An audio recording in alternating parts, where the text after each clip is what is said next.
Bueno, pues vamos a informar.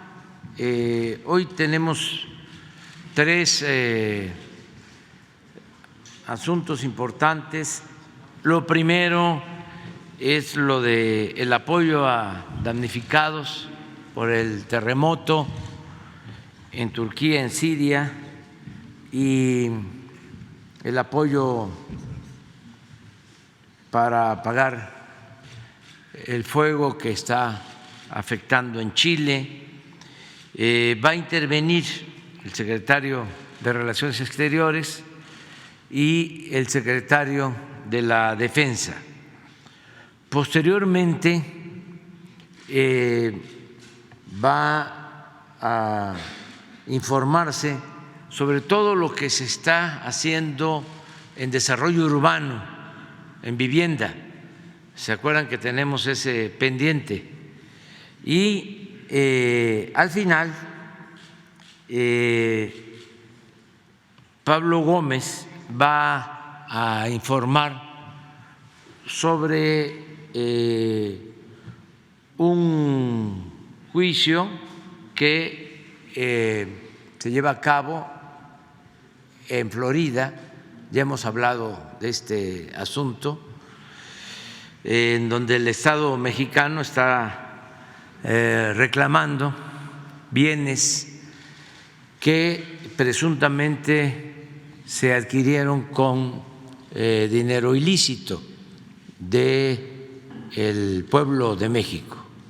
Esto relacionado con el caso de García Luna y de sus gentes cercanas, porque acaban de otorgar un amparo en el Poder Judicial del país y queremos que se conozca este tema, porque no podemos nosotros ser cómplices y ocultar lo que está realmente sucediendo. La vida pública en la democracia tiene que ser cada vez más pública y no somos encubridores. Entonces, vamos a comenzar, si les parece, con el secretario de Relaciones Exteriores, luego el general secretario de la Defensa, y tratamos posteriormente lo que tiene que ver con el informe de desarrollo urbano, vivienda, que incluye Fobiste, que incluye el Infonavit, y al final el responsable de la Oficina de Investigación Financiera de la Secretaría de Hacienda, Pablo Gómez. Muy bien.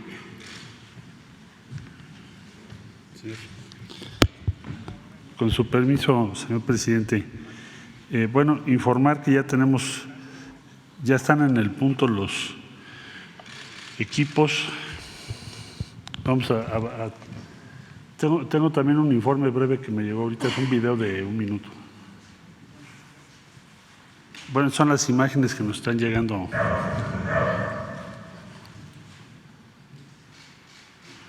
La siguiente, si quieres.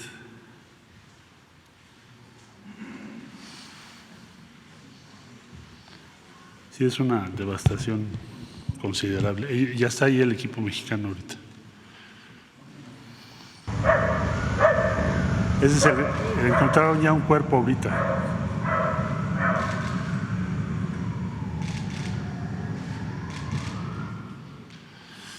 Son los binomios que ya están trabajando. Y tenemos un video muy corto de Bernardo Aguilar que ya están ahí en el punto, que es el reporte que le pedí. Desgraciadamente encontramos ese sin vida, pero bueno, ya estamos ahí trabajando y ya tenemos el reporte de lo que nos asignaron. Ese es lo que están viendo en este momento el equipo de México allá. Son 70 edificios en los que han sido comisionados.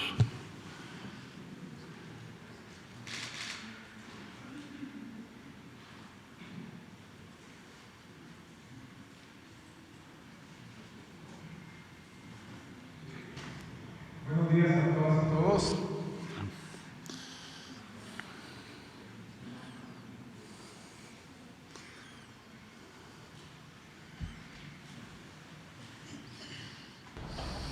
Buenos días a todas y todos.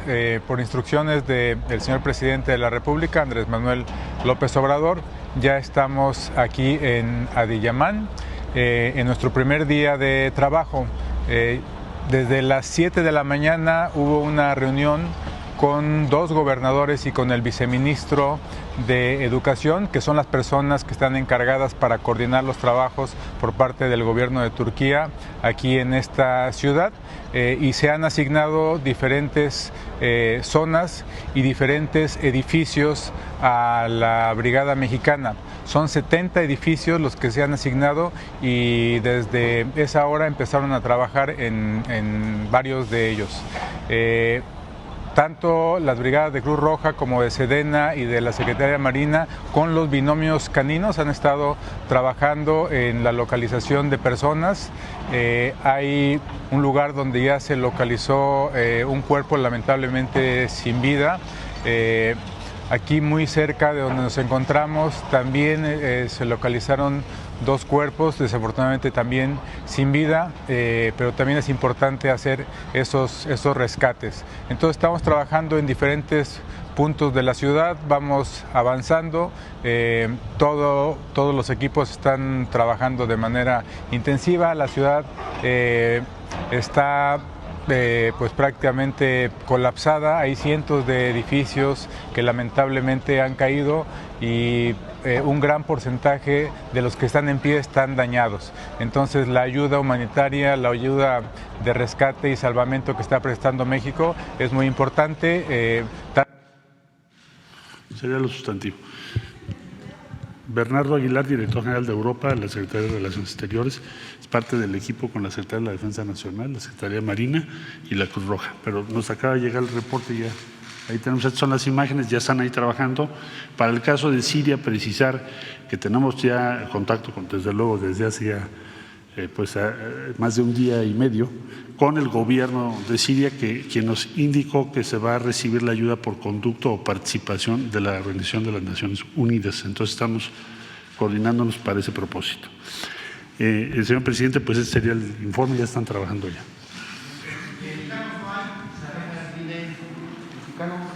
Ella está en Estambul, es una zona muy distante. Esto es en Turquía continental, la frontera con Siria. Mexicanos no tenemos identificados todavía. Sí recibimos una llamada de emergencia, pero es una persona que desea que le apoyemos para retornar a México. Eso es lo que hemos recibido hasta ahora. Pero bueno, ya estamos en el lugar, vamos a ver ahora qué encontramos. Y vamos a estar haciendo un reporte diario por instrucciones del presidente. Con su permiso, señor presidente, vamos a informar sobre la ayuda humanitaria. Iniciaremos con la parte de Chile. Ya el día de ayer arribó el segundo escalón con 150 elementos de CONAFOR. Ya en conjunto tenemos ya los 300 elementos que se constituyeron allá en Chile en 10 brigadas que van a atender cada una de ellas 3 comunas. Aquí vemos en el mapa aquí una actuando en la región de Biobío, principalmente en las comunas de Yumbel, Florida y Santa Juana, y la otra en la región de Araucanía, en Purén, Lautaro y Butaco. Están realizando una actividad importante. Fue necesario ese segundo escalón también tener un primer contacto con la Corporación Nacional Forestal de Chile para coordinar las áreas de donde iban a trabajar y la forma de estar haciendo fluir la información del comportamiento de este incendio. Aquí vemos en la siguiente lámina lo que han realizado: 141 hectáreas sofocadas del incendio, 47 kilómetros de guardarrayas, 154 viviendas aisladas, 210 kilómetros de reconocimientos en el área. En lo que tiene de afectación Chile es de lo que está en el lado izquierdo: 26 fallecidos, 2.180 lesionados, 1.100 180 viviendas dañadas, 293,000 hectáreas consumidas.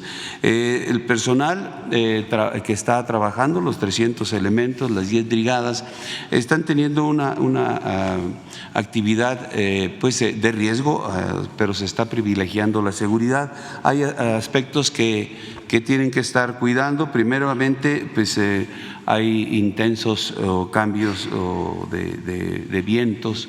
Es verano allá, aunque la temperatura está entre 32 y 34, 34 grados centígrados, lo más peligroso son estos cambios repentinos de vientos. Pero bueno, están con la coordinación ahí con las autoridades chilenas. Aquí son imágenes de lo que es el arribo de este segundo escalón, y la siguiente lámina son imágenes de las actividades de sofocación de incendios.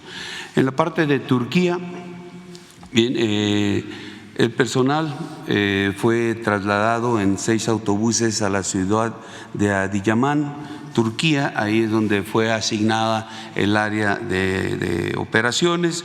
Como ya se mencionó, 70 edificios colapsados donde ya está realizando actividades nuestro personal de esta ayuda humanitaria.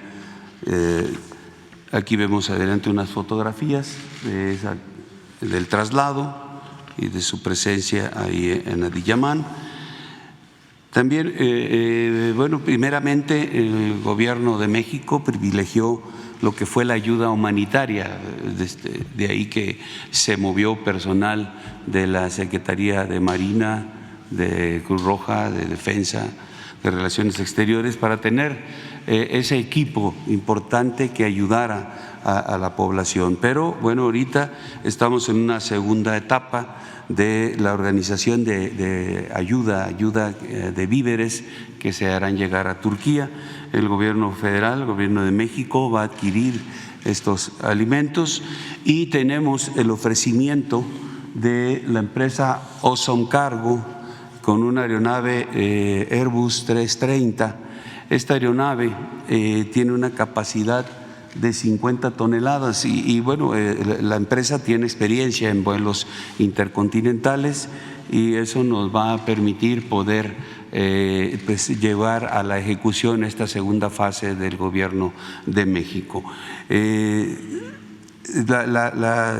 espacio donde se va, o el centro de acopio que se va a establecer por parte del Gobierno federal, será en la base aérea militar número 1 en Santa Lucía, Estado de México, para que si hay ciudadanos que quieran participar, la sociedad que quiera participar en proporcionar algunos alimentos, pues ahí los estaremos recibiendo. Será el único centro que se establecerá para poder recibir esas donaciones.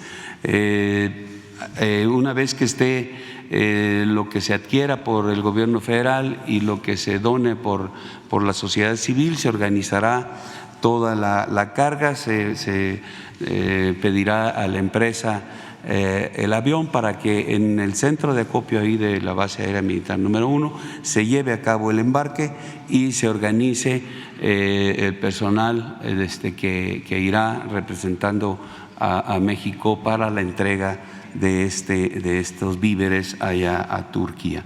Los miembros de la sociedad que quieran participar en esto, consultamos con el embajador de México en Turquía para ver qué alimentos son los que se consumen allá o qué se necesitaba mayormente en el área. Nos establecieron que pues es una población musulmana que tiene pues algunas formas de alimentación, y nos recomendaron que se trasladaran ya sea frijol, conservas de verduras, arroz, atún, sardina, garbanzo y ropa térmica. Es lo que fue la recomendación realizada por las autoridades de nuestro país allá en Turquía. Entonces, pues estaremos ya haciendo esta actividad para poder, junto con la empresa Awesome Cargo, poder llevar esta ayuda humanitaria en víveres a la población de Turquía. Es todo, señor presidente. Muchas gracias. Con permiso, señor presidente. Gracias, Jesús. Con permiso, señor presidente. Muy buenos días. Bueno, vamos a dar una breve recapitulación de lo que ha sido la política nacional de vivienda a partir de esta administración. Siguiente lámina. Vamos a iniciar con esta imagen donde pueden ustedes apreciar lo que corresponde al rezago habitacional en el 2020. Prácticamente el rezago habitacional se concentra en el sur-suroeste del país.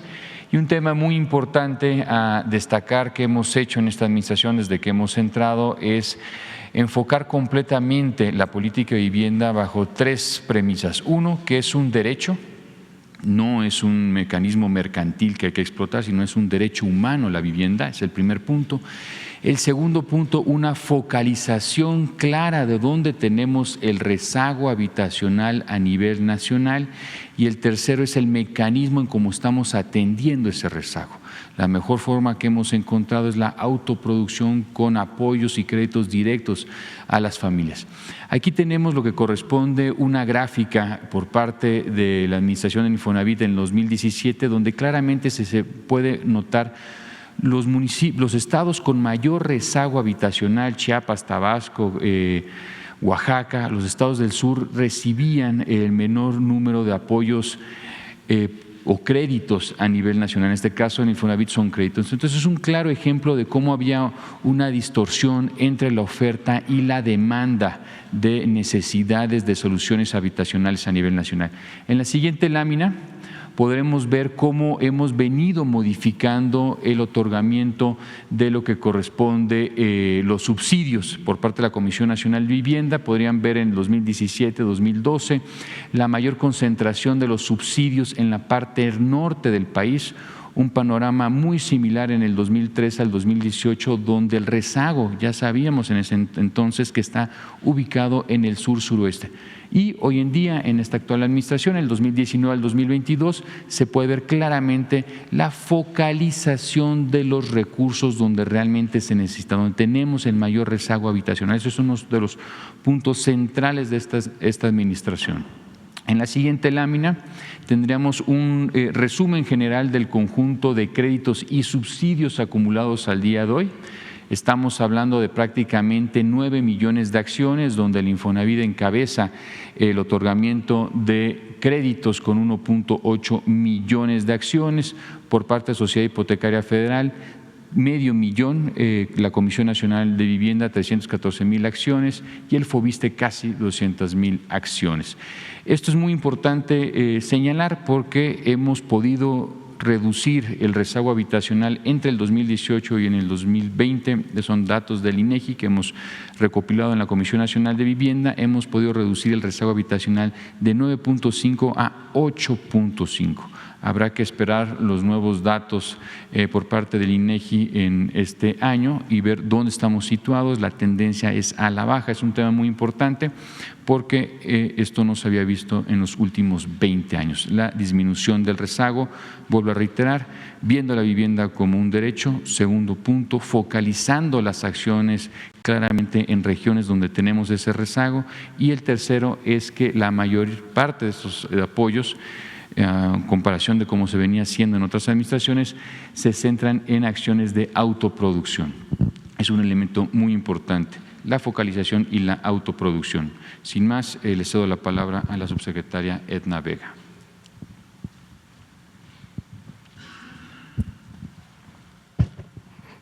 Con su permiso, presidente, buenos días a todas y todos.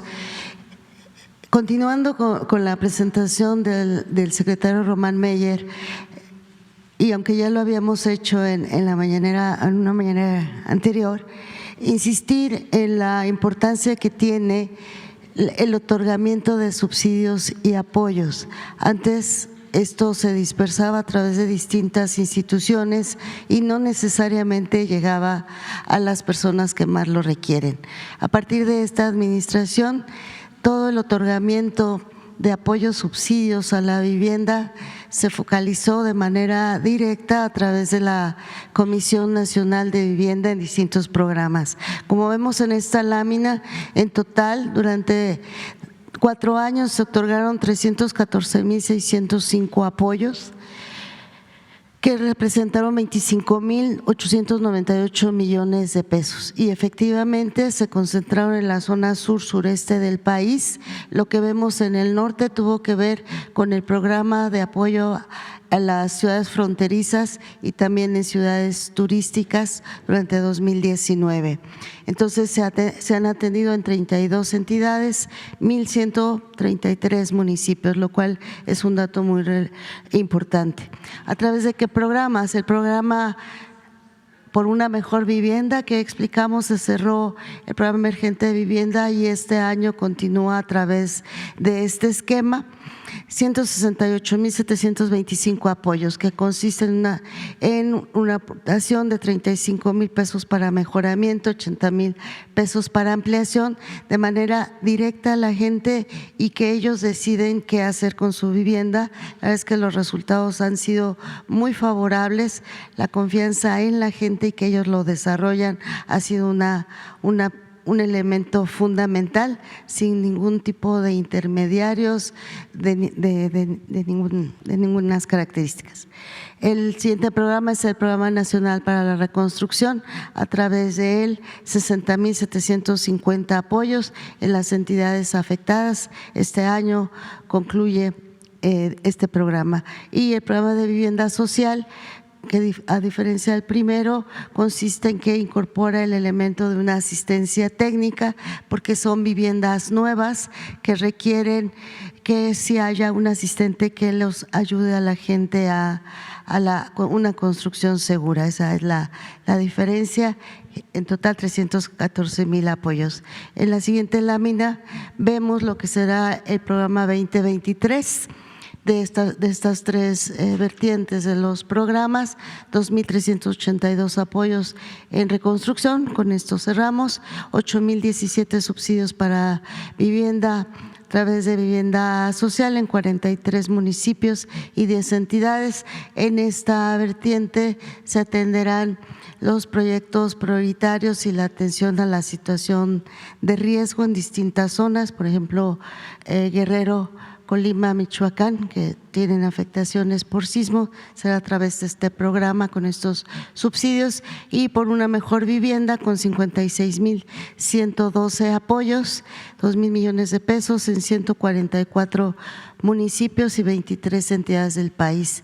Con todos estos datos podemos concluir que de 2019 a 2023 serán más de 381,000 apoyos y se beneficiará a 1,5 millones de personas. Muchas gracias.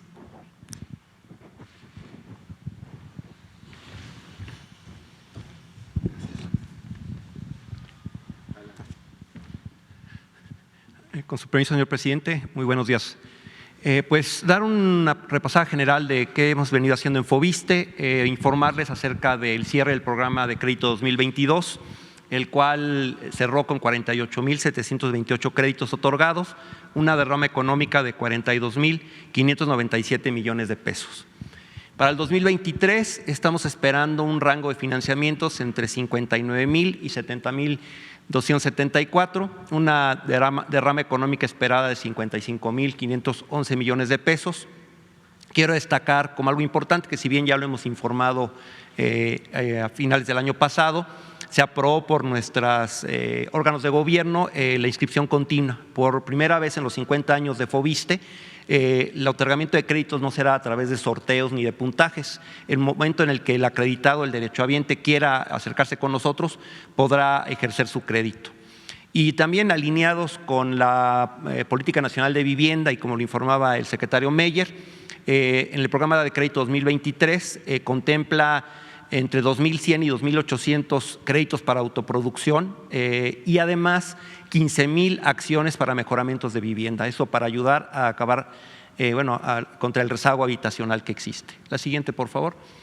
Una cosa muy importante que nos instruyó el señor presidente ya hace aproximadamente unos 7 meses y que se trabajó de manera coordinada primero con el mismo director general del ISSSTE, con la Consejería Jurídica, con la Secretaría de Hacienda, es una serie de cambios legales a la ley del ISSSTE que traigan muchos importantes beneficios a nuestros derechohabientes y acreditados.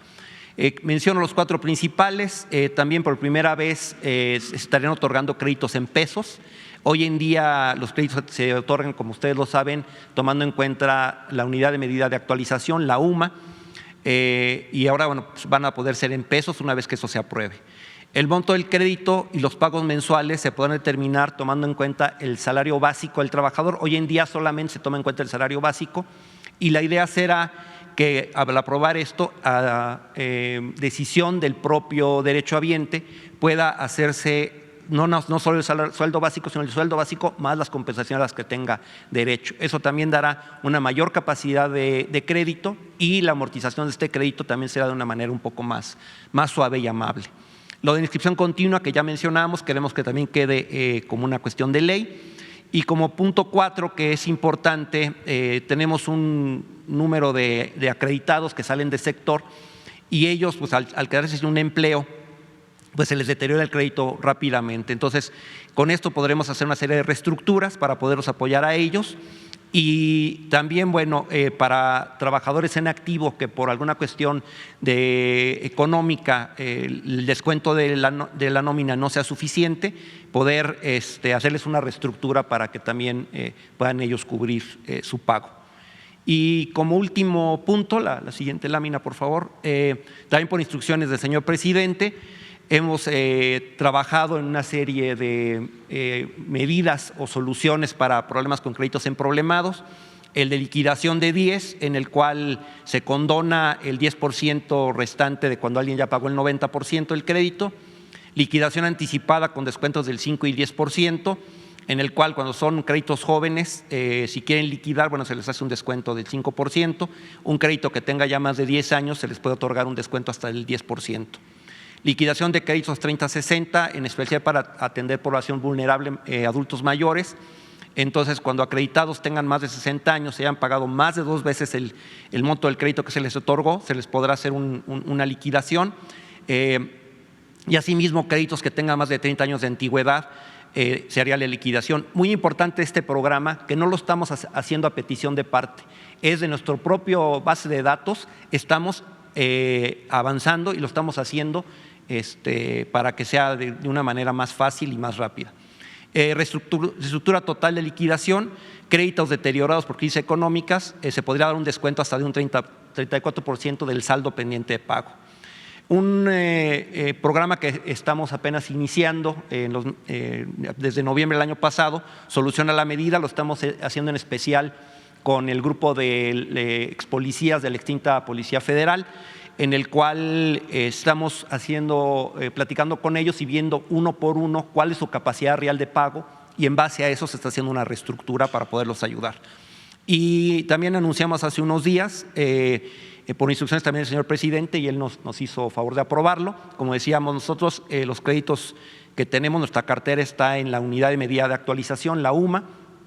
Entonces el FOBISSSTE estaría absorbiendo el 11.5% del aumento que se dio en la UMA para en vez del 7.82 quedar en un 6.92 y estaría esto costando 4,000 millones de pesos que se dejarían de recibir, pero estamos garantizando que, bueno, si bien este año, el 2022 se dieron 117,000 millones de pesos como rendimiento a las cuentas de los ahorradores, los que no tienen un crédito hipotecario, el estimado de 119,000 millones que tendríamos que dar en el 2023 está garantizado, entonces podemos destinar los 4,000 millones. Sería todo, muchas gracias.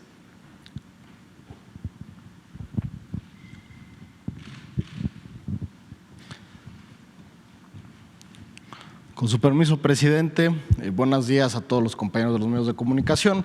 Como nos pidió presidente, el Infonavit da créditos de manera directa, sin intermediarios y en las mejores condiciones.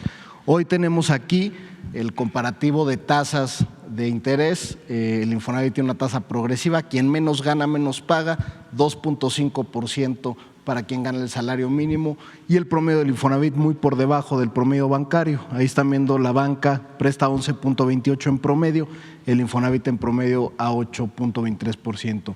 También el Infonavit hoy presta para las necesidades reales de las familias, ya no es la vorágine de hacer vivienda nueva por hacerla, sino se atiende hoy todas las necesidades: vivienda nueva, existente, construcción, compra de terrenos, mejoras y ampliaciones de vivienda, y también se hace con criterios urbanos.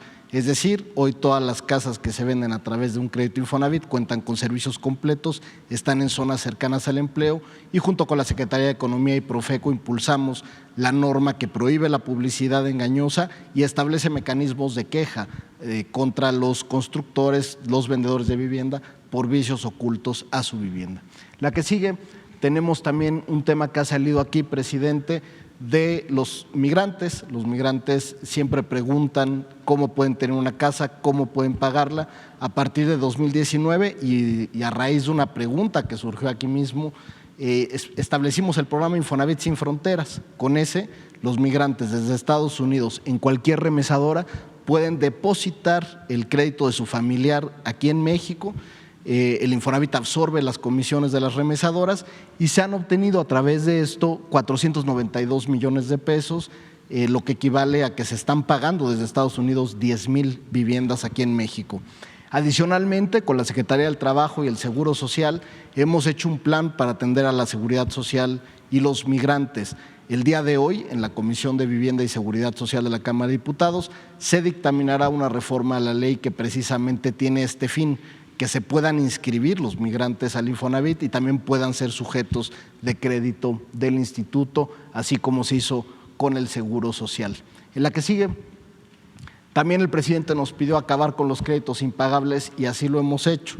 Al cierre del año pasado se han convertido ya a pesos 966,000 créditos, y esta conversión ha significado para las familias una condonación de sus saldos por 75,000 millones de pesos.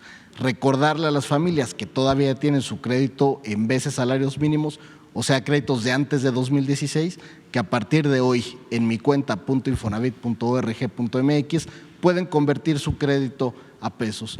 Para quien no lo hizo y sigue teniendo los créditos viejos, hicimos esta medida de compensación, es decir, en lugar de que los créditos aumentaran con la inflación, se hizo una tasa menor. Se aplicó este año 5.20%, lo que implicó un beneficio a las familias de 24,000 millones de pesos y que benefició a 2 millones de personas. Finalmente, presidente, hemos apoyado con distintos programas a 4.2 millones de familias, lo que corresponde a 170,000 millones de pesos que se han incorporado en los distintos programas de beneficio, reestructuras, prórrogas que se han hecho durante esta administración. La que sigue, tenemos el pago a los ahorradores. Cada año el Consejo de Administración, formado por sindicatos, empresarios y el gobierno, decide cuánto remunerar a quienes no han sacado un crédito. Este año se decidió repartir 125,000 millones de pesos entre 57 millones de personas que tienen una cuenta en el Infonavit y que no han sacado un crédito. Esto les permite proteger sus ahorros contra la inflación y que puedan usar su cuenta de vivienda sin perder el poder adquisitivo para la compra de una vivienda. La que sigue, finalmente, presidente, otro de los temas que han salido aquí, se han recuperado en el plan de recuperación de vivienda abandonada 24,400 viviendas en lo que va de la administración. Ha sido un programa que implica sobre todo enfrentar juicios que se habían iniciado en administraciones anteriores, sanear la vivienda, escriturar la vivienda y poder dotarla a través de los programas a las personas que menos ganan y que más lo necesitan. Estamos trabajando ya en 254 municipios y esto ha implicado también cancelar las subastas de cartera, cancelar los juicios masivos, que eran procesos que no permitían al acreditado, tener alguna opción, una reestructura, un apoyo que les permitiera mantener su patrimonio. Se cancelaron eso desde 2018 por instrucción del presidente y hoy se trabaja en procesos de saneamiento y escrituración directa. Ya no se requiere de un despacho jurídico, sino el Infonavit está saneando y escriturando la vivienda para que pueda darla a las familias que más lo necesitan, aquellas que estén en condición de ser recuperadas. Finalmente, presidente, como se comentó aquí en la conferencia sobre precisamente las subastas de vivienda, las subastas de cartera que le perdían las instituciones, ¿no? En el Infonavit detectamos precisamente que las subastas que se llevaron a cabo durante la administración pasada, que más o menos eran 20,000 casas que se vendían a terceros, el Infonavit por esa actividad le perdió 260 millones de pesos.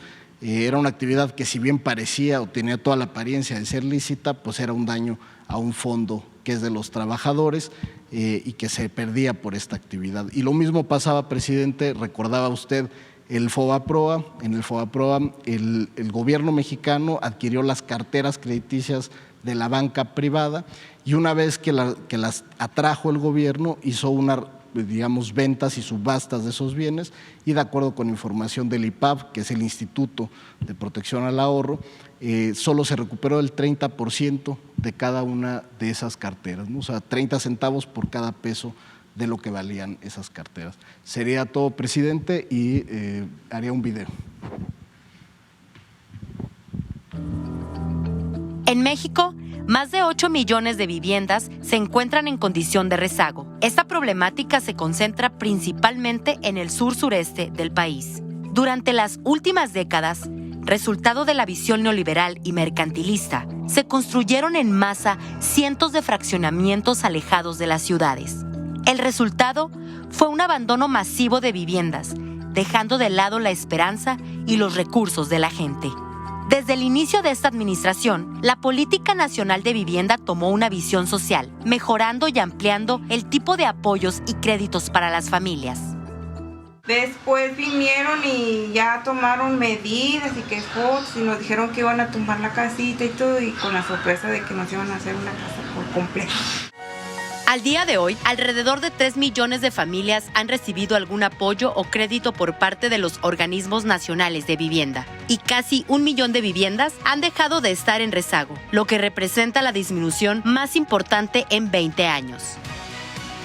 Estas acciones representan una inversión social superior al billón de pesos para garantizar el derecho de las familias mexicanas a una vivienda adecuada. Estaba muy contenta porque imagínense una casa nueva y de agrado.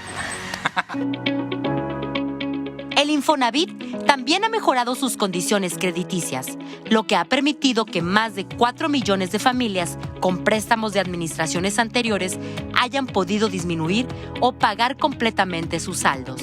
Estamos trabajando para reducir las desigualdades en el territorio y que cada vez más familias tengan su propia vivienda.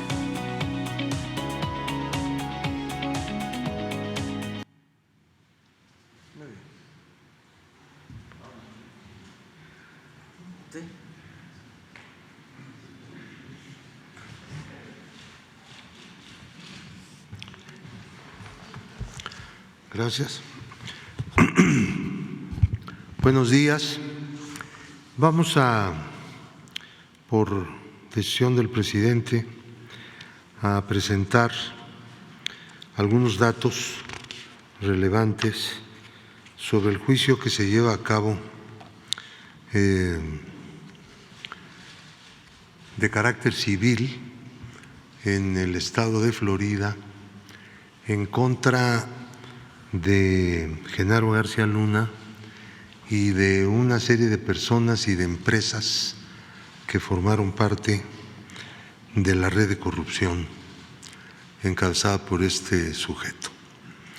Durante el tiempo que Genaro García Luna ejerció su cargo como secretario de Seguridad Pública del Gobierno Federal y posteriormente a ello tejió una red de corrupción y lavado de dinero para beneficio personal y de sus socios cercanos.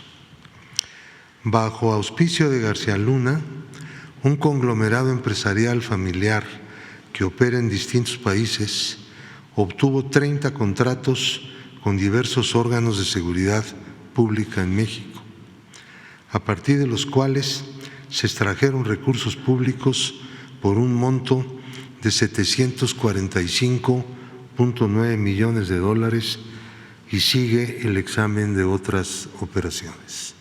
No hemos terminado. Estos beneficios fueron transferidos al extranjero mediante mecanismos dirigidos a ocultar el rastro a través de la utilización de paraísos fiscales y aplicados a la adquisición de bienes muebles e inmuebles, así como otros activos en territorio norteamericano en el estado de Florida.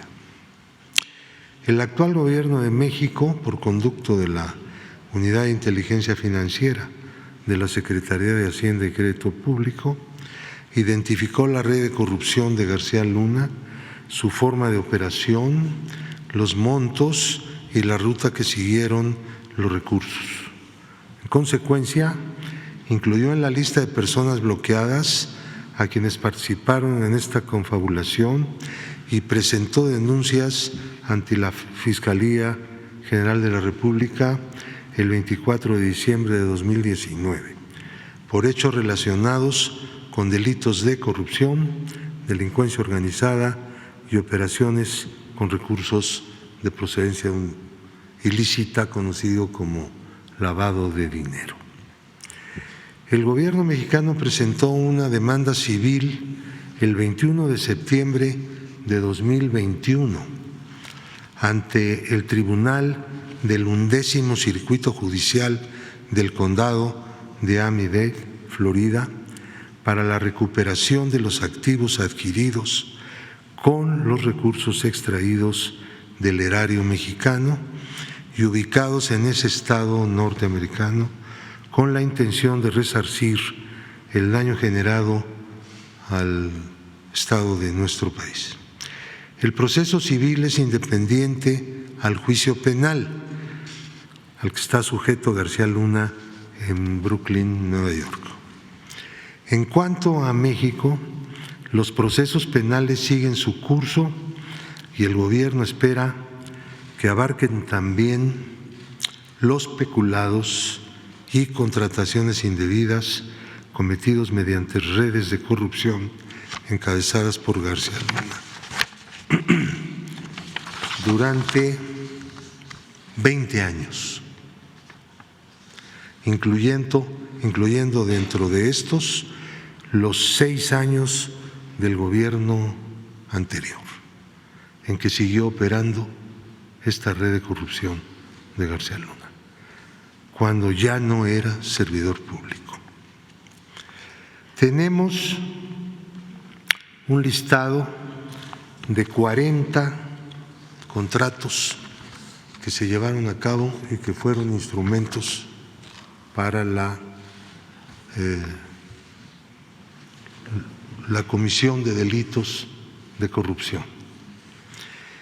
Y el producto de la inmensa mayoría de estos contratos, por 745.879.384 dólares con 78 centavos hasta este momento. Estos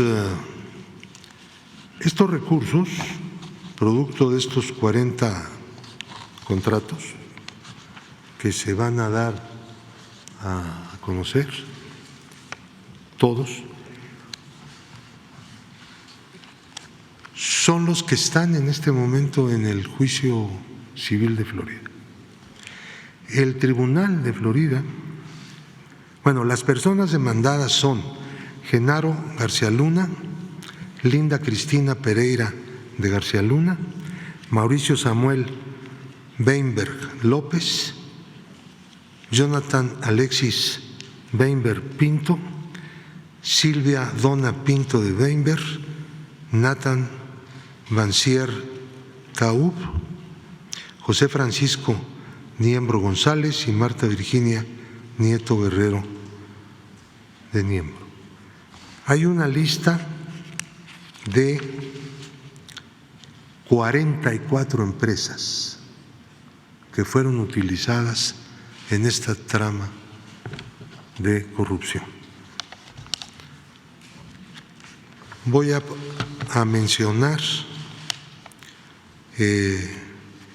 no todos los contratos, puesto que son muy largos, pero vamos a poner como ejemplo de lo que estamos hablando el uso que se le dio a estos recursos por parte del grupo empresarial que tiene su sede en los Estados Unidos y que fue organizado por García Luna para llevar a cabo todas estas contrataciones que resultaron ser ilícitas durante el tiempo que este individuo fue servidor público y durante los 6 años posteriores. En total 20 años, como ya se señaló. Cosas como estas, ¿no? Propiedades aseguradas judicialmente en el procedimiento civil contra la red de corrupción presuntamente encabezada por García Luna. El comprador Península CAS, un valor de mercado aproximado de este inmueble de $768,381. Península Más adquirió 807,741 tiene el valor aproximado de este inmueble. Jan Ocean, 1,180,800. Estamos hablando de puros dólares. Aquí no hay pesos. Jan Ocean, por un valor aproximado actual de 1,134,000. Jan Ocean otra vez, 314,880, el valor de un inmueble. Otra vez de Jan Ocean, $566,114. Jan Ocean, 557,688. Brill, 5,002, así se llama esta razón social. 1,150,000 es aproximado el valor de este inmueble. Otra vez Jet Ocean con otro de 151,630. Península Sand tiene uno de 745,872. Village Bay tiene uno de 262,656. Best tiene uno de $4,200,000. Silvia Donna Pinto de Weinberg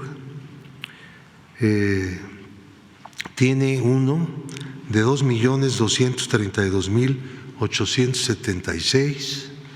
Delta Integrator tiene otro de 555,800. Delta Integrator tiene otro más de $900,000.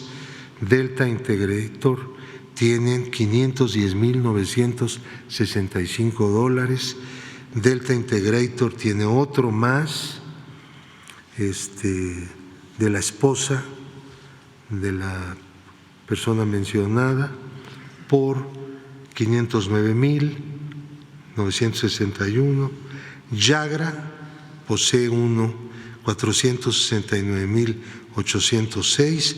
Marta Virginia Nieto Guerrero tiene uno de $911,232 para un total de $17,930,402. Son inmuebles asegurados por la Corte norteamericana en el proceso civil que inició el Gobierno de México para recuperación.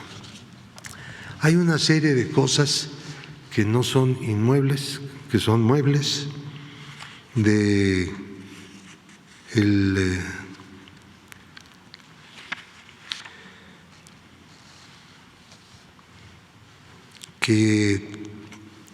son por 21,725,419 que fueron vendidos antes de la iniciación del juicio, pero que de todas maneras forman parte del juicio para ser recuperados. Hay una serie de vehículos que llaman mucho la atención, que fueron comprados con este dinero defraudado al pueblo de México a través de esta trama de corrupción que operó, como por ejemplo un Fiat 500 de 2013, un Rolls Royce 2013, un Ferrari F430, un GMC Terrain de 2006, un Ferrari California 2017, un Maserati Levante 2017, un Jeep Limited Rubicon, un Audi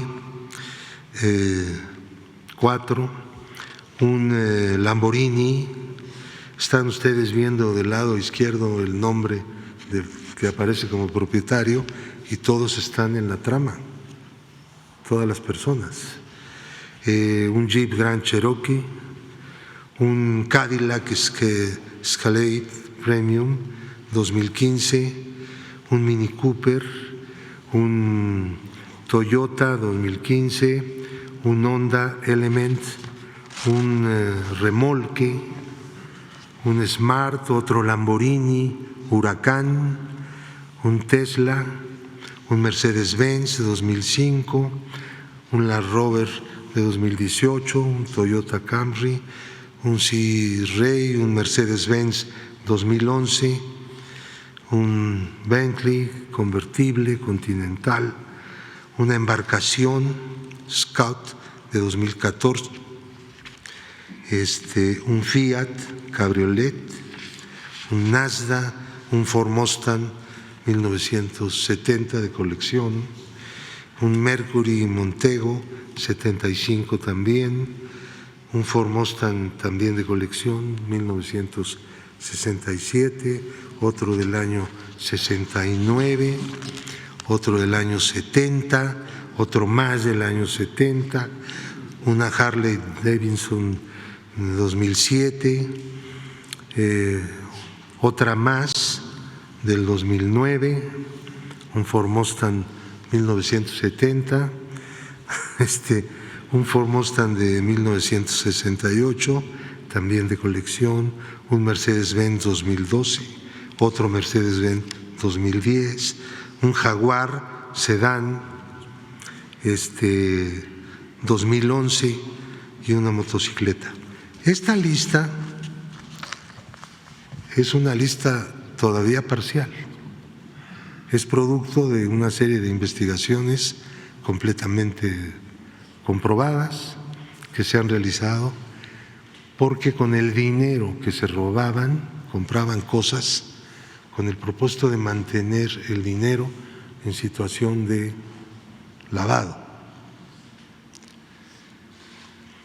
De todos los que intervinieron en esta trama. Hemos bloqueado, el Gobierno de México ha bloqueado, en el caso de García Luna, solamente 29.920.195, puesto que una de las características de esta trama de corrupción es que el dinero se lo llevaban a Estados Unidos a través de países del Caribe, principalmente Barbados, en donde la mayor parte del dinero se fue rumbo a Miami, Florida. Entonces ellos no tenían recursos en el sistema financiero mexicano, sino que usaron el sistema financiero para sacar los recursos que cobraban en los contratos que García Luna promovía que se hicieran con dependencias públicas de México. Se llegó incluso al extremo de que al gobierno de la Ciudad de México le cobraron una cantidad relevante por un reconocimiento de adeudo de un contrato que nunca fue firmado y que no existió, jamás. Esto también ha sido denunciado y las autoridades de la ciudad están muy interesadas, están dando seguimiento a esto, porque es tiene un origen en el presupuesto local y la unidad de inteligencia financiera ha dado toda la asistencia y toda la información al Gobierno de México. Hay 10 empresas que fueron bloqueadas por el Gobierno de México a través de la UIF,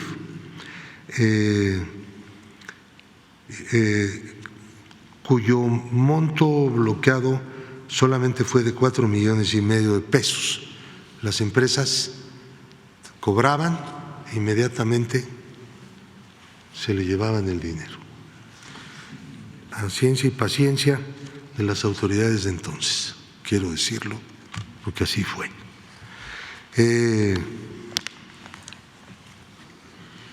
También hay en lo individual una serie de personas que han sido bloqueadas, están en la lista de personas bloqueadas en relación con esta trama de corrupción,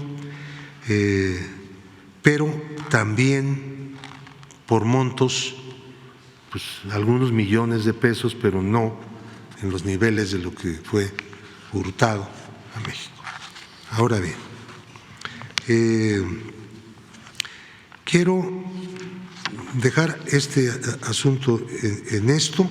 Estamos esperando que se resuelva un recurso que presentaron los abogados de los demandados, de García Luna y demás personas y empresas, con el propósito de que ya se inicie el juicio, se integre el jurado y pues se hará todo el esfuerzo con el propósito de recuperar el dinero de lo que se nos despojó como país y como pueblo. Ahora, en esto, ya pasando a un tema vinculado con esto que acabo de mencionar, el señor Luis Cárdenas Palomino ha recibido del Quinto Tribunal Colegiado en Materia Administrativa del Primer Circuito la protección y el amparo de la justicia de la Unión.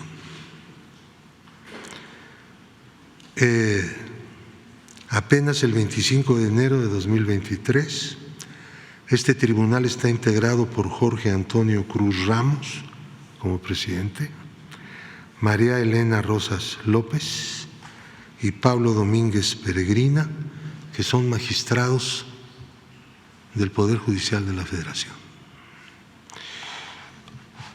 Dicen ellos, repito exactamente los términos de la resolución del colegiado: la justicia de la Unión ampara y protege a Luis Cárdenas Palomino.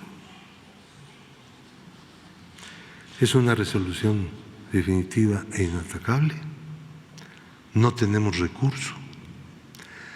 Desechó el tribunal un recurso presentado por el gobierno mexicano a través de la Unidad de Inteligencia Financiera y como copartícipe del recurso el propio presidente de la República.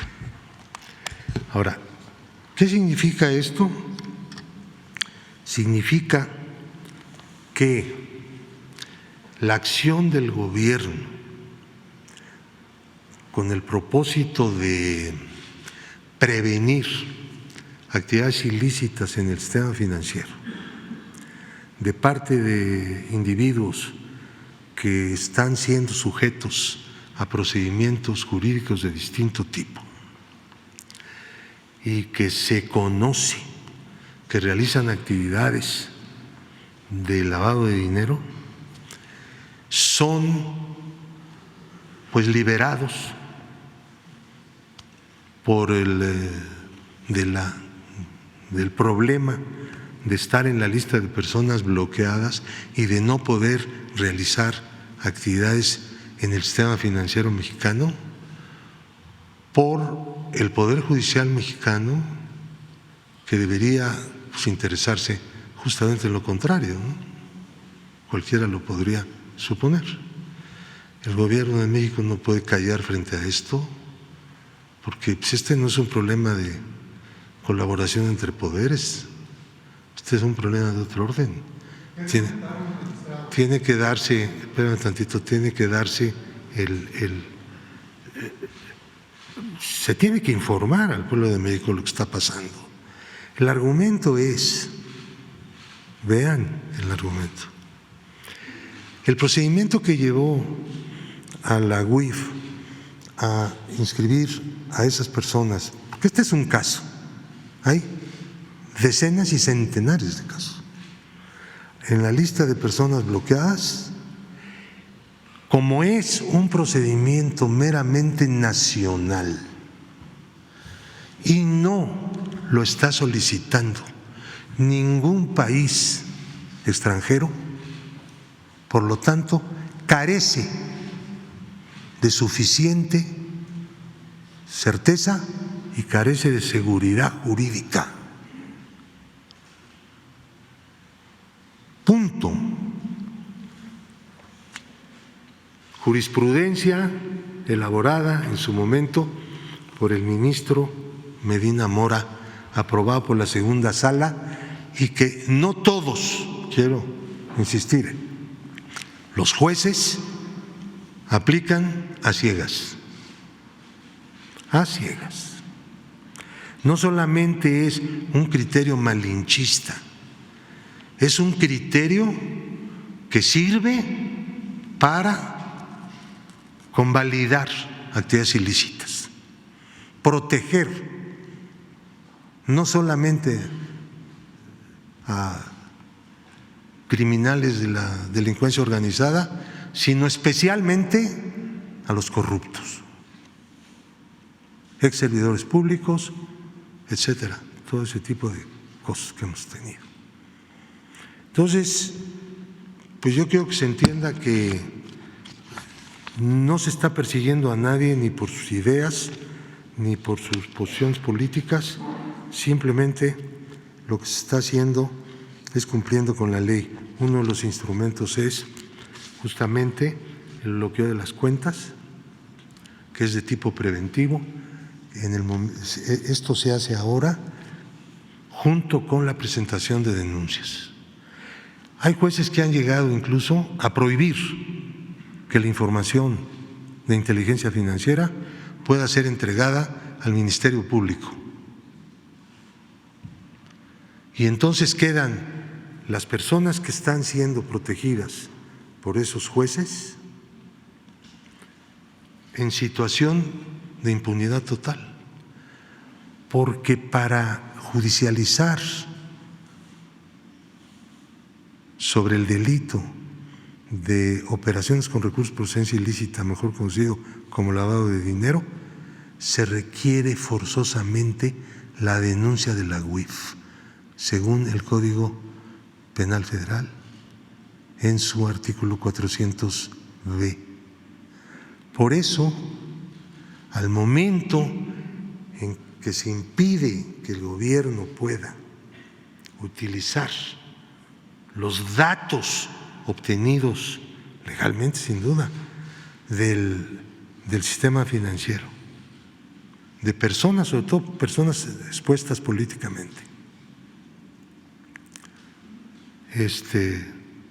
los están dejando en la completa impunidad. Nunca podrán ser entonces ya denunciados, ya no digamos inculpados por este delito. Yo creo que entre las tareas, si me lo permiten, que tiene el país es hacer un ajuste en estos criterios, porque son instrumentos de impunidad que debemos impedir. Hay que convocar esta lucha con mucha fuerza. ¿Puede repetir los nombres de esos? Sí, cómo no.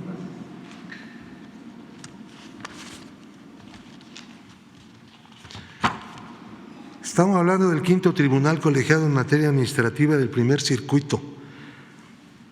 Presidente es Jorge Antonio Cruz Ramos y los integrantes son magistrada María Elena Rosas López y el magistrado Pablo Domínguez Peregrina. El acuerdo se tomó por unanimidad.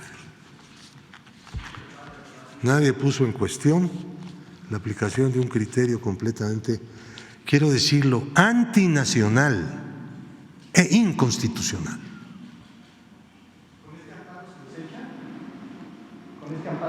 Con ese amparo yo tengo que firmar un acuerdo para sacar de la lista de personas bloqueadas a un señor llamado Luis Cárdenas Palomino, conocido delincuente, exfuncionario público, que se encuentra preso, por cierto, en una cárcel de los Estados Unidos. ¿Ah? ¿No opera la queja en la Corte? ¿No podría meter queja en la Corte? No, porque es un tema jurisdiccional y en materia de resoluciones jurisdiccionales de los tribunales no hay queja. La queja se presenta en el Consejo de la Judicatura por trámites, cuestiones de forma, mala práctica o corrupción, pero por una resolución judicial no se ve en el terreno jurisdiccional, que fue lo que hicimos, lo que hizo el gobierno de México. Un juez le da un amparo a este señor, vamos al colegiado diciéndole esto es un error. No solamente no debe hacerse en este caso, no debe hacerse en estos casos. Ayuden a luchar para proteger el sistema financiero nacional, pero sobre todo para acotar el espacio de la impunidad y de la tolerancia a la corrupción. Ese es el planteamiento. ¿Se le había asegurado bloqueado a Cárdenas Palomino, perdón? Originalmente fue bloqueado por 5,5 millones de pesos que tenía en una cuenta. Obviamente, pues son dineros livianos, ¿no?, para estas tramas de corrupción, porque no las tienen. Pero estar en la lista de personas bloqueadas no solamente quiere decir que sus cuentas concretas han sido bloqueadas, sino que no tiene ya acceso al sistema financiero. No puede cobrar un cheque, ¿entienden? No puede comprar valores, no puede comprar moneda extranjera. Queda, la unidad de inteligencia financiera no bloquea cuentas. Las cuentas quedan bloqueadas como consecuencia de que las personas son bloqueadas. Ingresan a lo que se llama lista de personas bloqueadas para que no hagan uso del sistema financiero mexicano para realizar actividades ilícitas. Porque es muy sencillo usar, sobre todo en una economía tan abierta como la mexicana. Estos recibían el dinero y en el momento en que recibían los pagos estas empresas, en ese momento se iba el dinero a Barbados. Ahí se quedaba en un banco, en una cuenta de ellos, y luego veían la manera de irlo mandando a Miami. Y luego en Miami veían la manera de comprar cosas, casas, hemos hablado de eso, de Lamborghinis, etcétera. Todo eso es parte del sistema de la trama corrupta que realizó Genaro García Luna. Lo de García Luna no es un asunto de llegó, robó y corrió. No, es una cosa profunda que tiene que ver con el Estado corrupto que construyeron los neoliberales en este país. ¿Por qué monto va a liberar? ¿Perdón? ¿Por qué monto se va a liberar de las cuentas de Cárdenas Palomino? ¿Cuál es el monto actual? Antes de la resolución del tribunal colegiado, hubo un juez que le concedió un amparo, no contra su inscripción en la lista, que no podría una suspensión definitiva. El juez no puede hacer eso, pero sí puede ordenarle a la UIF que desbloquee la cuenta concreta. Nosotros teníamos una cuenta bloqueada de 5,5 millones. El juez, si quieren les doy el nombre del juez. El juez lo desbloqueó y al día siguiente, adiós. Porque esa es ¿me entienden? Esa es la trampa de la cosa. ¿Cuántos casos tienes similares? ¿De Cárdenas Palomino? A ver, son dos personas. ¿Te refieres a Cárdenas Palomino o a...? Los nombres que presentamos ahorita, les quiero decir que todo el dinero se lo llevaron a Miami. No.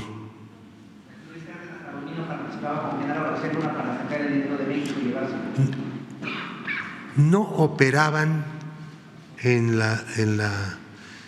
relación, operaban con independencia, pero sí tenemos una relación financiera concreta. En un caso, la empresa más importante de Miami y la empresa más importante que operó Cárdenas Palomino tuvieron relación financiera y recibió Cárdenas Palomino dinero de estos de Miami que son los socios de García Luna. Sí tenemos esa relación documentada, pues, hasta el centavo, porque los productos de inteligencia no pueden ser de sensibilidad, ¿no? Tienen que ser hasta el centavo. Tanto se movió esto, vas, ahí la matemática es lo que funciona. ¿Cuántas casas se le han encontrado en el extranjero o en México? A Luis Cárdenas Palomino no hemos hecho una investigación de propiedades de este individuo en los Estados Unidos, pero yo creo que es necesario analizar la posibilidad de hacerlo, porque el asunto es harto complicado.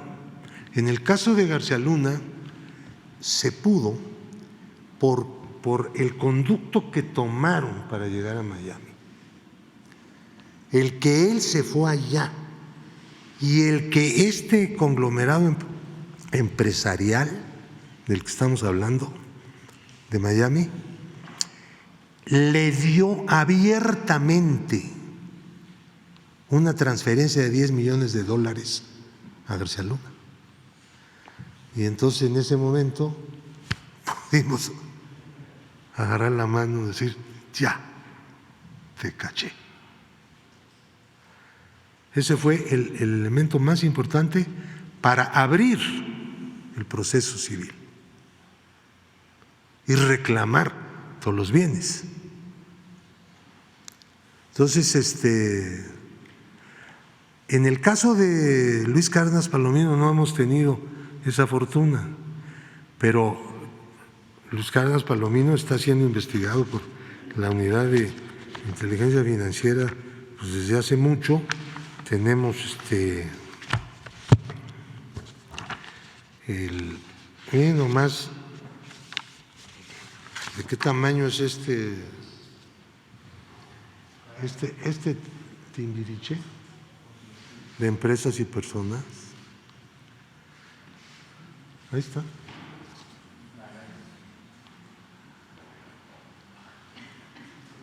Jesús, no lo muestres mucho porque resulta que los buscadores de información, porque hay buscadores profesionales, piden a través de transparencia al instituto que cosas como estas que de repente aquí aparecen las entreguemos. Y la verdad es que esto no lo podemos entregar porque como es un producto de inteligencia, es un esquema, entonces las personas interesadas en conocer cómo se trabaja en la inteligencia financiera, pues estas cosas les dan muchos pistas, ¿entienden? Y entonces, pero el instituto no comparte porque no, ese instituto que tenemos ahora de transparencia no es consciente de la importancia que tiene en este país y en cualquier otro la inteligencia financiera y la reserva de cierto tipo de datos y de estructuras de indagatoria, etcétera, etcétera. No comparten eso. ¿Quién sabe por qué? No. ¿Cómo? ¿La demanda civil cuánto es el monto total? El monto son 700, vamos a dar, ¿no? 700.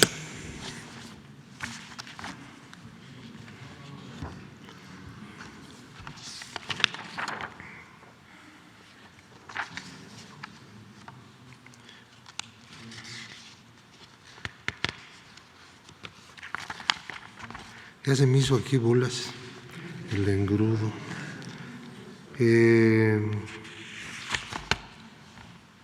745.879.384 dólares 78 centavos. Eso fue lo extraído hasta ahora. Similares al de Cárdenas Palomino tiene la UIF y por dónde se tendrían que comenzar a hacer los ajustes, señor Gómez. ¿Ajustes? ¿Los ajustes quién los tendría que hacer? ¿El Congreso, el Poder Judicial? El Congreso ha apoyado y va a seguir apoyando. Yo espero que este periodo de sesiones, yo ya conversé, me reuní con la senadora Olga Sánchez Cordero, que es la presidenta de la Comisión de Justicia. Hay un dictamen para elevar la calidad de la inteligencia financiera, como nos lo está pidiendo el grupo de acción financiera que se llama GAFI, que es una entidad normativa internacional de la cual nosotros formamos parte. Pero ya antes el Congreso dio un apoyo fuerte en la reforma de la Ley de Instituciones de Crédito y yo espero que siga apoyando, pero eso no va a funcionar mientras no haya un cambio de actitud en el Poder Judicial. Es la verdad. Sinceramente lo digo. Nosotros no tratamos de molestar absolutamente a nadie ni hacer campañas de nada. Simplemente es lo que vemos todos los días. ¿Cuántas personas salvan la situación? Porque un juez sencillamente le da el palomazo y vámonos. Se acaba de hacer una reforma del Poder Judicial. Pero no va al fondo la reforma esa. Pues el fondo, lo que hay que reformar es la mentalidad, la conducta y alejar de intereses extraños a los que están ahí. Digo porque a mí no se me ocurre una cosa que no sea una reforma de esas reformas de las personas y de las relaciones entre ellas, ¿no? Sí, porque entonces se olvidan de la justicia. Es que hay una jurisprudencia que dice, quién sabe qué, bueno, no todos la están aplicando igual. Pero con el presidente ya van a hacer. ¿Con quién? Con el presidente. Con la jurisprudencia. Con la reforma que establece el presidente y con el presidente, con ese ya todos los jueces federales y estatales tienen que actuar. No, porque, a ver, el Congreso no emite jurisprudencia, son leyes. El Congreso lo autorizó el presidente. Entonces eso No, va a ser. el Congreso nunca ha autorizado la jurisprudencia de la Corte. Es el presidente, y al establecer el presidente, obliga, cuando esto se emite por mayoría, tanto por el Pleno como por las salas, obliga a todos los jueces. Entonces, una decisión injusta que se tome va a ser obligatorio por ley para todos los jueces de todo el país y además obliga a que se emita ante el Poder Judicial, ¿verdad?, un informe para que cambie la ley. La Corte es un superpoder, hace lo que le da su gana. Miren, no estamos hablando solo de la Corte, vamos poniendo los pies en la tierra. A ver, no, estamos hablando de los jueces, de los magistrados y de las juezas y las magistradas, pero no estamos hablando de todos, porque me consta que hay jueces y magistrados que le echan ganas y apoyan.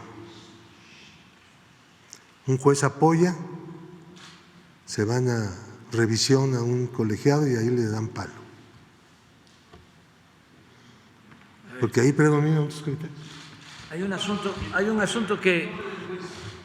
asunto que explica, mientras buscas el nombre del juez, hay un asunto que Pablo puede explicar, puede exponer bien.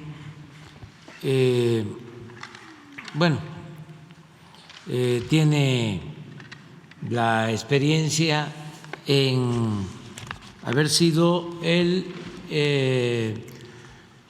precursor de la desaparición de la partida secreta, se debe a este señor. Pero también Pablo fue de los promotores de el artículo para limitar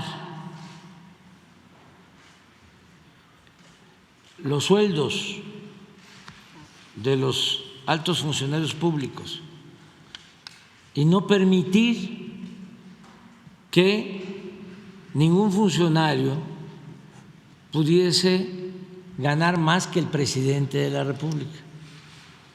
¿Qué sucedió sobre esto? Se hizo la reforma.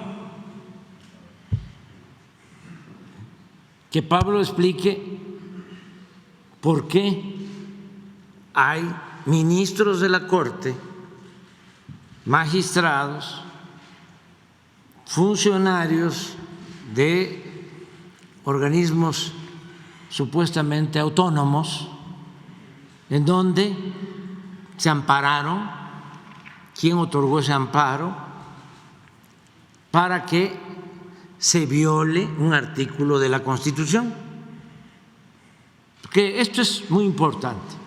Pero además, la jurisprudencia, porque no es tesis, es jurisprudencia, que sirve de base para la cancelación de las acciones de inteligencia financiera. En este caso mencionaste que fue el ministro Medina Mora. Entonces, ¿por qué no nos hablas de eso? Porque independientemente de la cuestión jurídica, o sea, ¿qué es lo que hacen? Antes y ayer hicieron un escándalo y además con muchísima manipulación en los medios, sobre todo en la radio, conductores de radio, mujeres y hombres, que es una vergüenza porque la radio antes era la campeona de la libertad y ahora es la campeona de la manipulación, sobre todo en la capital. Bueno, hablaba yo de que la presidenta estaba ahí porque por primera vez en muchos años, en décadas, en siglos, el presidente de la República no decide quiénes deben de estar en la Corte, como era antes.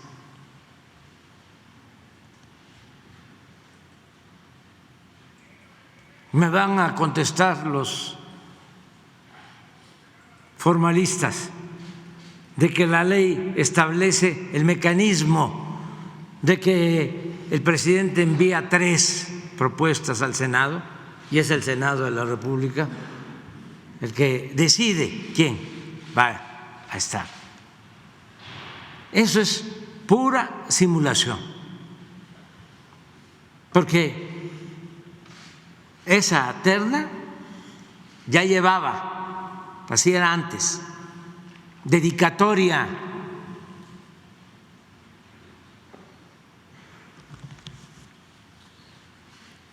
Toda esa simulación fue lo que caracterizó al régimen de corrupción, de injusticias, de privilegios, a la república simulada que se padeció por mucho tiempo y que todavía prevalece, como es el caso del Poder Judicial, con honrosas excepciones en jueces, en magistrados y también en ministros.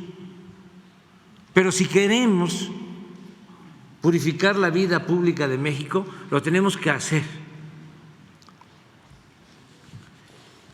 comprendiendo a todo el gobierno de la República, gobiernos federales, gobiernos estatales, poder ejecutivo, poder legislativo, poder judicial, todos. Y para llevar a cabo esa transformación por entero, porque ya iniciamos la transformación, se requiere del apoyo de los ciudadanos. Y para que los ciudadanos apoyen, se necesita hacer realidad el derecho a la información. Porque si no tratamos estos temas aquí, ¿en dónde los van a tratar? ¿En las televisoras? ¿En las estaciones de radio? ¿En los periódicos que de manera vergonzosa han guardado silencio en este juicio en Nueva York? O como el titular de ayer de Reforma, cuando es casi de dominio público.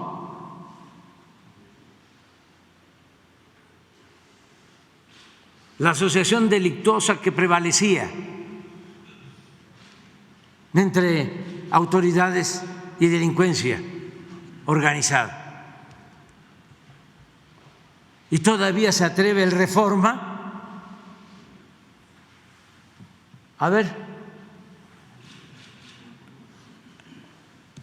a poner 8 columnas.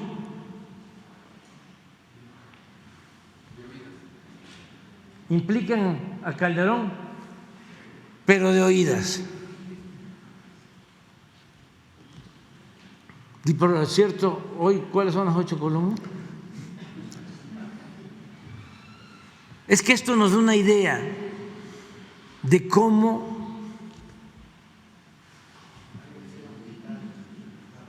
dan el cielo a militares.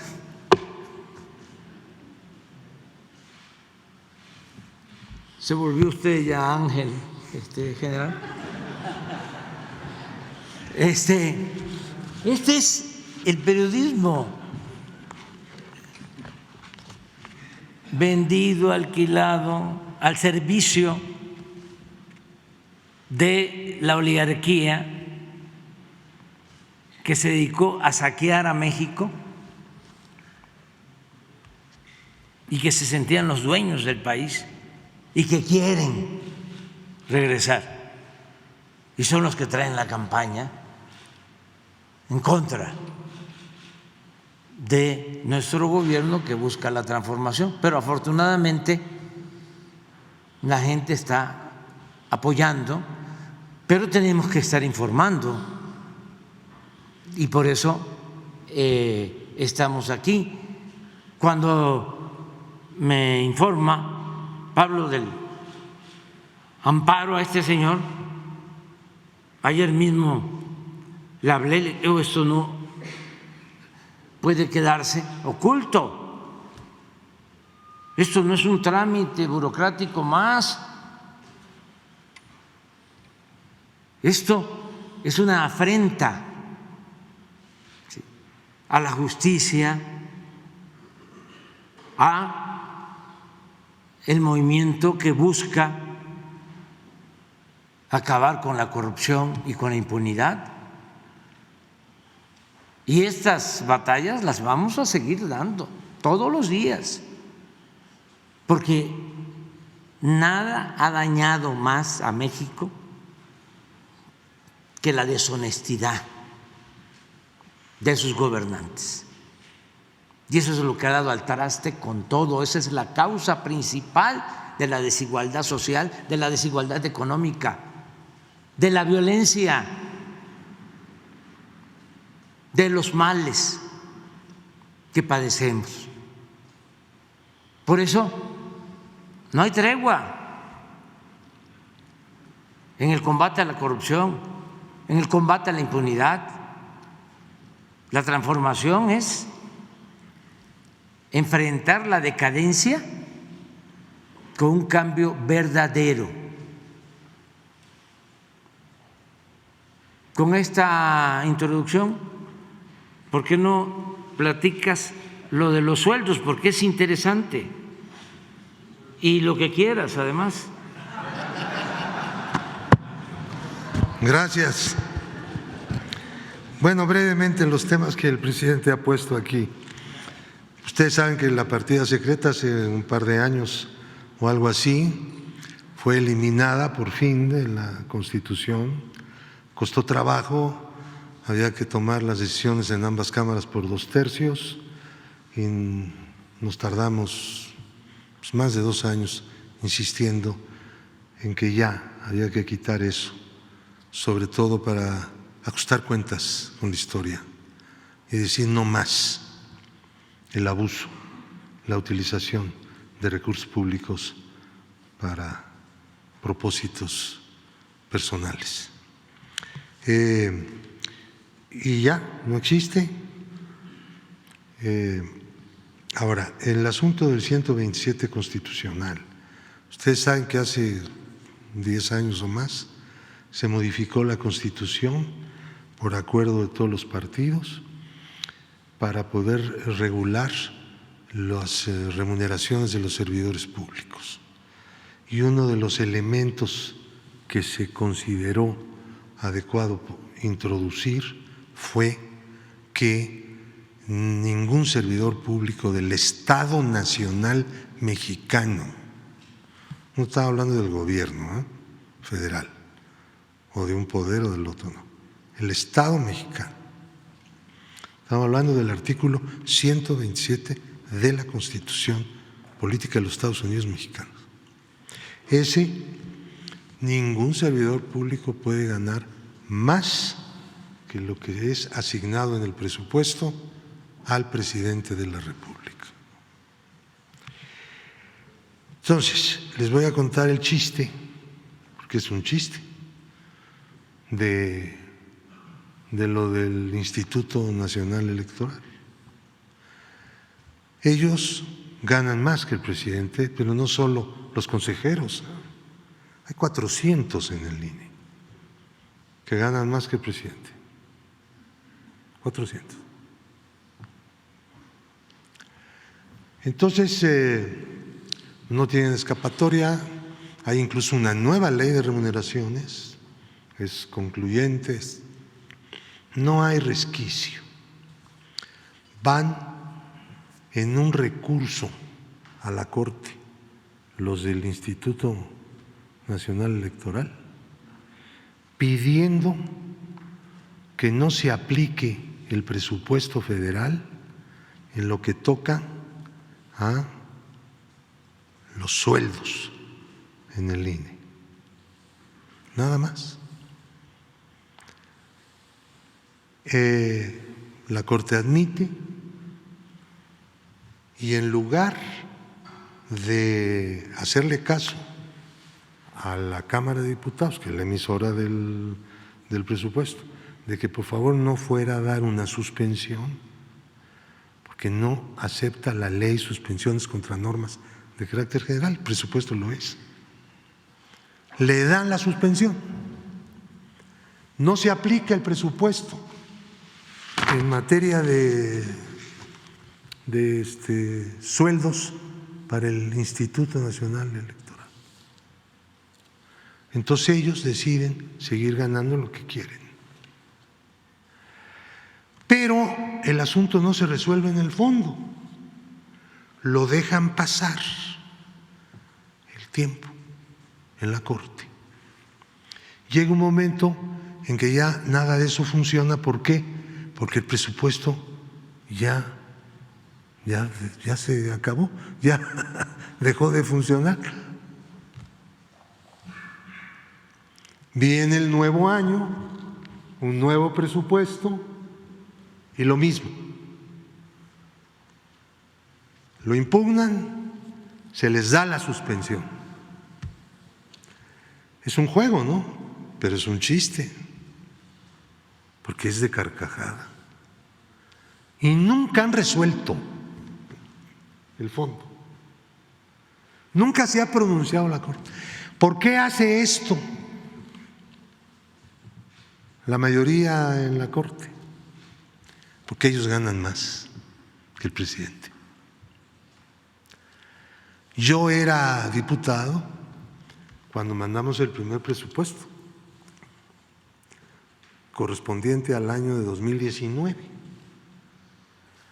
Ahí, aplicando lo que dice un transitorio de la Constitución, la Cámara resolvió respetar el sueldo histórico de los ministros que habían estado en funciones desde antes de que entrara en vigor la reforma del 127 constitucional, para no tocar su sueldo. Los que ingresaron después, pues ya tenían que tener el sueldo de acuerdo con el 127 constitucional. A ver, la Constitución puede declararse a sí misma vigente, pase lo que pase, ¿no? O sea, es retroactiva.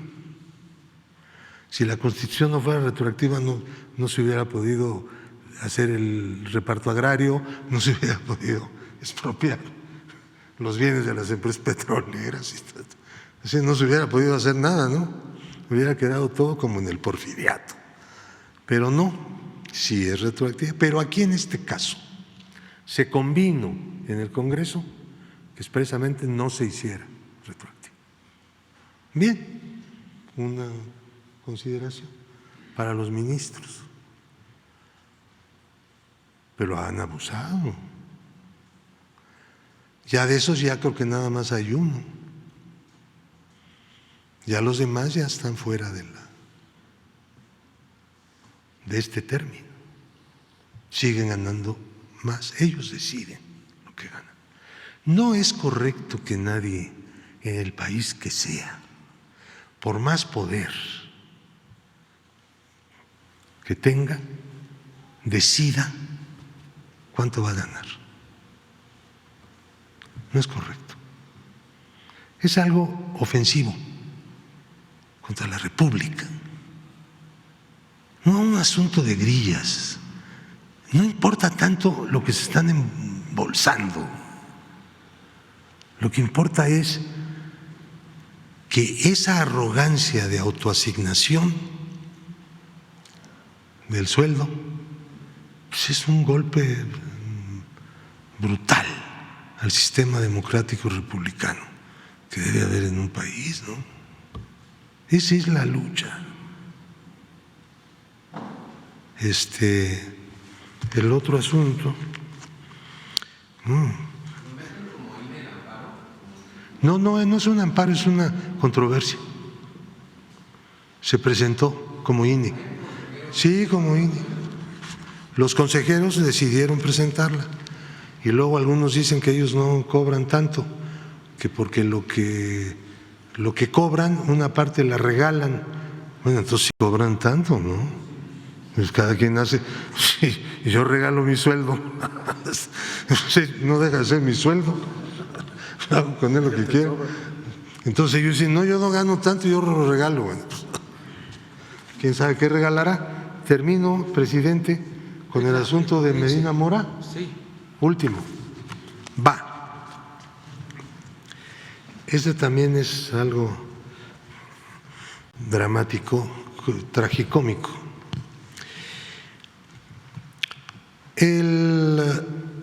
La segunda sala de la Corte decidió resolver un amparo y al resolverlo generó una tesis. Esta tesis dice que el procedimiento de bloqueo que se hace de acuerdo con la ley y la Constitución de México carece de certeza y de seguridad jurídica. ¿Por qué? No explicaron por qué. Por lo tanto, hay una excepción.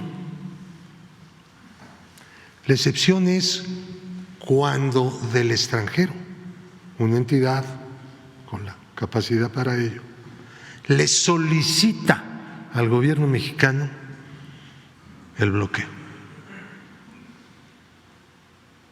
Y luego hicieron otra que dice, pero no se trata de una solicitud etérea, tiene que decir nombre, apellido del que va a ser bloqueado y que quieren que se bloquee. Eso lo convirtieron en jurisprudencia, ¿no? Que agarraron otros casos, empezaron a votar, juntaron 3 y vámonos. O sea, es una maniobra, ¿no? Actualmente tenemos esta. Yo presenté una solicitud a la Corte para que un amparo se atrajera desde el colegiado donde está en revisión, como amparo en revisión fuera a la Corte. Es un procedimiento frecuente que existe y lo puede hacer cualquiera.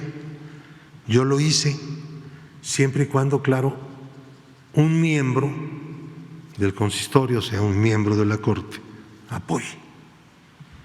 Entonces yo hablé con una de las integrantes de la segunda sala y encontré la atención esperada.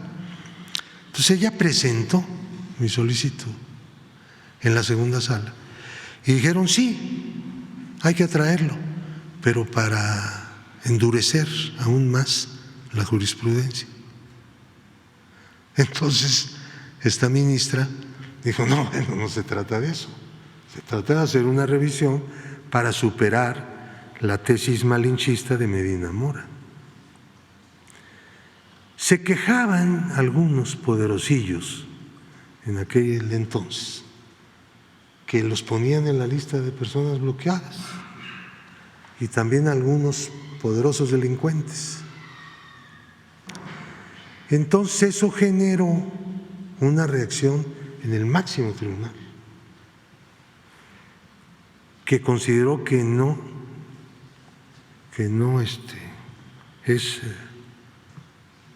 no garantiza seguridad ni confiabilidad el procedimiento de bloqueo. Entonces, Medina Mora redactó. Él pues, fue el ponente.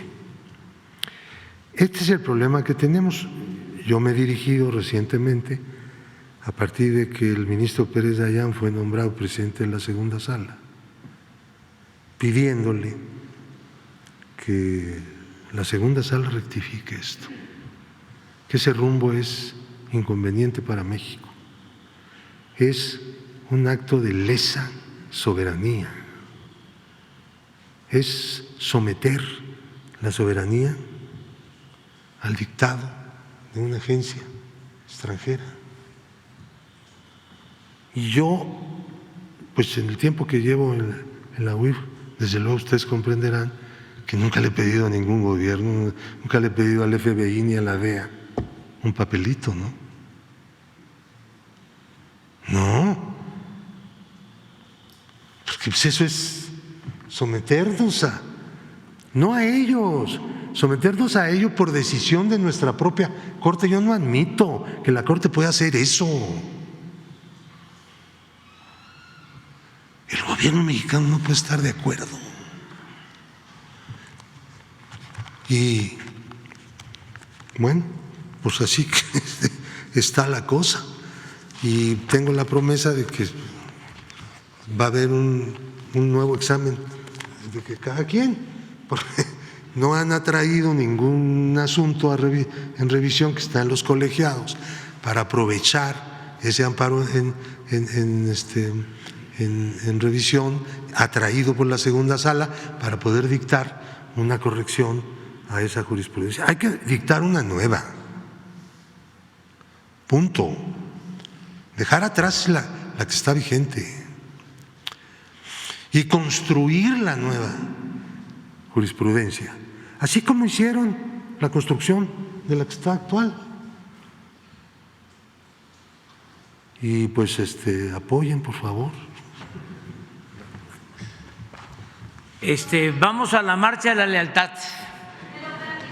Estuvo bastante interesante esta conferencia porque tenemos muchos temas y todavía nos faltan muchísimos días de conferencia. Vamos a ver el reporte último del capítulo, porque el Reforma ya está en los cielos, ¿no?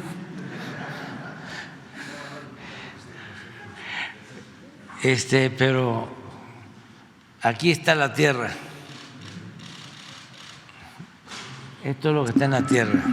El juicio contra Genaro García Luna está llegando a su recta final.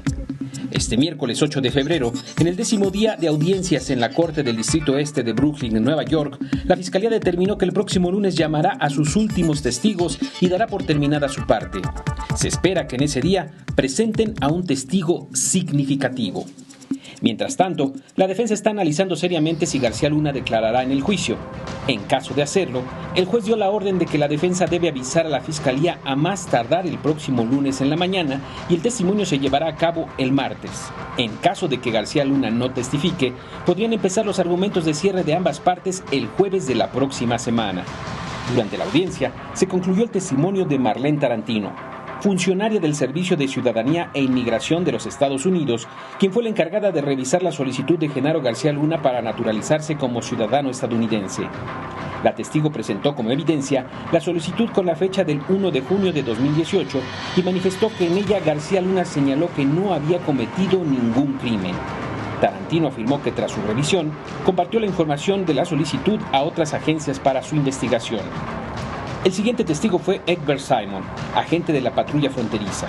En su breve testimonio, Simon detalló la bitácora de entradas y salidas de García Luna a Estados Unidos entre 2012 y 2019, revelando que el lugar donde más tiempo pasaba García Luna mientras vivió en dicho país fue Miami, donde estableció su residencia, y que el país que más visitaba era México.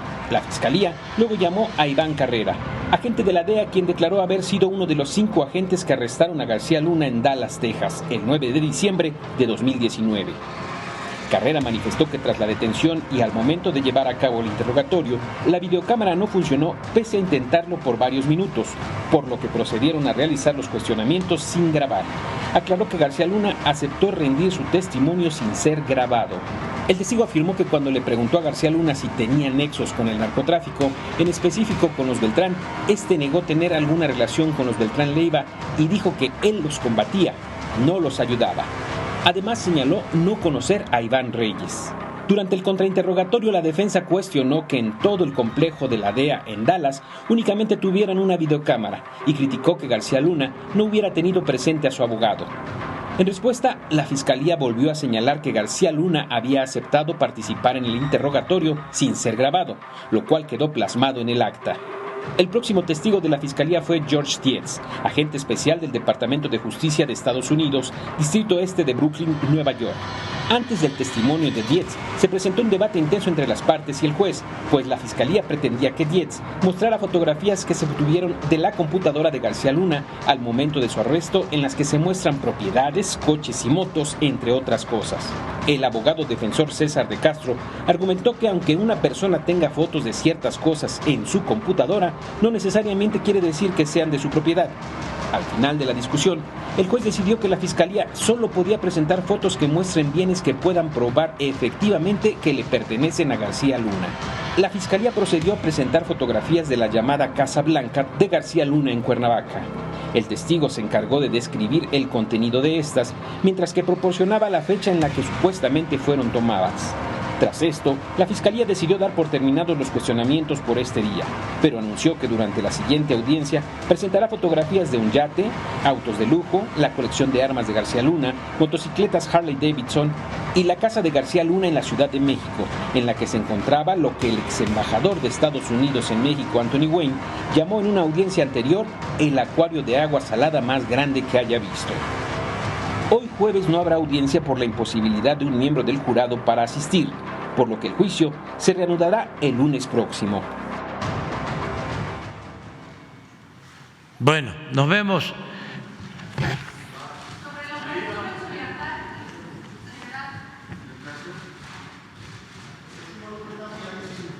Tomamos después de